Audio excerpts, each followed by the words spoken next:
প্রতিদিন বিকালবেলা আমার বিজনেসের কাজ শেষ করে আমি হাতে খাবার নিয়ে চলে যাই ছাদের উপরে।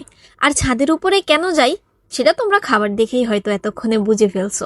হ্যালো এভরিওয়ান, আমি আফরোজা পাখি। আমার এই ছোট্ট বিকেলটা আমি কিভাবে কাটাই সেটাই আজকে তোমাদের সাথে শেয়ার করব। আমি বিকেলে ছাদে আসলে নিজের কাজ শেষ করার আগে তাদের কাজগুলো দেখি। তারা যে কি পরিমাণে দুষ্টামি করতে পারে সেটা তোমাদেরকে বলে বোঝাতে পারবো না। যাই হোক, আসল কথায় আসি। তোমরা যারা টিকটক থেকে ভিডিও দেখতেছো তোমরা অবশ্যই জানো যে আমার বিজনেস আছে, মূলত আমি বিজনেস রিলেটেড ভিডিওই বানাই। আজকে ভাবলাম এই সুন্দর মুহূর্তটা তোমাদের সাথে একটু তুলে ধরি।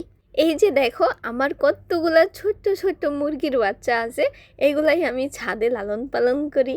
মুরগির বাচ্চাগুলো এনেছি, বেশি দিন হয় নাই।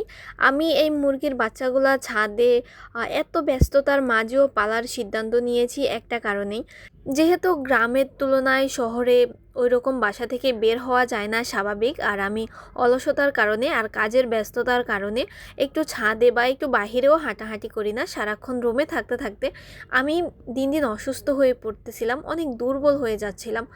তাই আমি সিদ্ধান্ত নিলাম কবুতর আর মুরগির বাচ্চা আমি পালন করব। তাহলে দেখা গেল আমার এগুলার টানে, মানে এগুলার জন্য সকালে খাবার দেওয়ার জন্য বা রাতে এগুলাকে খাবার দেওয়ার জন্য আমাকে সকাল বিকাল দুটা টাইমে ছাদের উপরে আসতে হবে। আর আমি ছাদের উপরে একটু সময় কাটাতে পারবো, হাঁটাহাঁটি করতে পারবো। যদি এগুলো না পালি তাহলে আমার ছাদে আসা হবে না, অলসতার কারণে রুমেই বন্দি থাকতে হবে। আর আমার সব কাজে আমার শাশুড়ি আমাকে অনেক বেশি সাপোর্ট করে, এই জিনিসটা আমার খুব ভালো লাগে। এই যে আমার মুরগিগুলা উড়াল দিয়ে অন্য বাসার ছাদে চলে যাচ্ছিল দেখে এইভাবে নেট দিয়ে এই জায়গাটা আমাকে তৈরি করে দিচ্ছে। আর এখানে আমি আর আমার শাশুড়ি মিলে একটা দরজা বানাবো। আশা করতেছি মুরগির জন্য আমি একটা ভালো জায়গা বানাতে পারবো। আমাদের মুরগির নতুন বাসাটা কেমন হবে সেটা আমি তোমাদেরকে পরবর্তী ভিডিওতে শেয়ার করে দিব। আর সবাই আমার এই মুরগির বাচ্চাগুলোর জন্য দোয়া করবা, আবার আমার জন্য দোয়া করবা। আর তোমরা চাইলেই আমার মতো এভাবে ছাদে মুরগি বা কবুতর বাণিজ্যিকভাবে পালন করে স্বাবলম্বী হতে পারবে।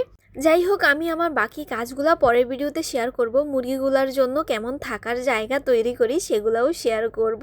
আর মুরগিকে আমি কি খাওয়াই, কিভাবে বড় করি, সব ভিডিওই তোমাদের সাথে আস্তে আস্তে আমি শেয়ার করব। তোমরা যদি আমার এই ভিডিওগুলো দেখতে চাও অবশ্যই আমাকে ফলো করে সাথেই থাকো। আজকে এ পর্যন্তই, আল্লাহ হাফেজ।